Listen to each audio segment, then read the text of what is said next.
All right, here we go. In 1.7, we're going to talk about linear and absolute value inequalities. We're going to use interval notation to find the intersection union of two intervals, solve linear inequalities, recognize inequalities with no solution or all real number solutions, solve compound inequalities, and lastly, solve absolute value inequalities. First thing I'm going to talk about is using interval notation. Interval notation for a lot of you guys will be kind of a new concept, but it's not the hardest thing in the world. You just need to make the adjustment. So here are some inequalities. And what we're going to do is we're going to look for starters at their graphs. So you probably did this stuff in pre-algebra. X is greater than 4. So what we're going to do is we're going to have 4. We'll use an open circle. And when we're doing this, we want the numbers that are greater than that, so we'll shade in this direction right here. Okay, we always fill in the circle because unlike an equation, there are an infinite number of solutions when you're talking about your nice little inequalities.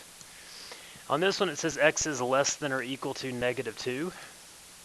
Negative 2. This time we use a closed circle. The bar underneath means equal to, so that means that negative 2 is a solution to your inequality, where in this one 4 was not. We want the numbers that are less than that, so negative 3 is less than negative 2, so we'll shade in this direction. So that's the graph of that one. The last one you can see is basically two inequalities put together. It says that x has to be greater than negative 1, but also x has to be less than or equal to 3.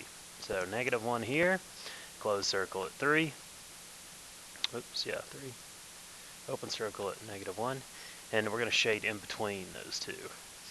Just a couple things to remember. A lot of you guys, when you were growing up, your teacher said, oh, hey, always shade in the direction the arrow is pointing. So you can see this one's pointing this way, so we shade this way, this way, this way. Yeah, that's great, but you do need to know the other part of the rule. The other part is your variable has to come first. So if I look at this inequality here, you would think that you would shade in this direction. But as you can see, it's actually shaded in the opposite. So if you are going to use that rule, just make sure that you put the variable first. Interval notation, basically the way it works is we're going to list an interval on which the values are our solutions. So what we'll do for our answer is we'll basically look at how far left and how far right our answer goes. And it's probably easiest to find in the graphical form. So if you notice how far left this goes, it goes to 4. How far right it goes? Well, it's unbounded that way. So what we're going to do is we're going to show it goes on forever in that direction. So we'll use positive infinity. Now, not only do you have to list where it basically starts on the left side and where it ends on the right, but you also have to say, are those points included or not? Well, 4 is not included in this set, so what we do is we use the parentheses. We'd use a bracket if it were included, but parentheses if it's not. Now, infinity is unbounded. So we can't really put it in brackets, so we always use parentheses whenever we're writing infinity. This one's a little bit tricky on the next one. So how far left it starts, so we would say it goes this way. And you would say, oh yeah, it goes to infinity, but really you're going to be more specific. And we're going to say it goes to negative infinity. And then here, how far right it goes is negative 2.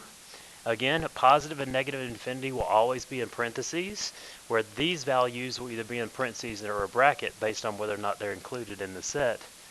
Negative 2 is included in our set, so we put it in a bracket, and I can tell that because of the closed circle. And our last one right here, how far left this one goes is negative 3. How far right is positive 3. The negative 1 has an open circle, so it'll be in parentheses. However, the 3 has a closed circle, so it'll be in brackets. So that's interval notation. Make sure that you're familiar with that because when you get into upper level math, anytime you have kind of a range of numbers, you always use interval notation.